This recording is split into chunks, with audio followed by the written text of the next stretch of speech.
હતો અને એને બ્રહ્માજીથી એવું વરદાન મળ્યું હતું કે એ રાત્રે ના મરી શકે ના દિવસે ના બહાર મરી શકે ના અંદર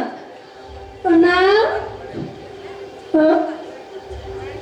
આકાશમાં મરી શકે ના ધરતી પર અને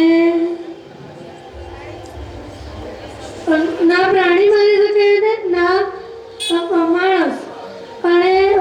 એ કોઈ અસ્ત્રથી ના મરી શકે ના શસ્ત્રથી તો ભગવાને એને ઓટલા ઉપર માર્યો સાંજના ટાઈમે અને એને છે ને ખોળામાં મૂકીને છે ને નખથી એને ચીરી નાખ્યો અને ભગવાન છે ને અડધો માણસ અને અડધો પ્રાણીમાં રૂપ લઈને આવેલા અને વિષ્ણુ ભગવાન એ નરસિંહ અવતાર વિષ્ણુ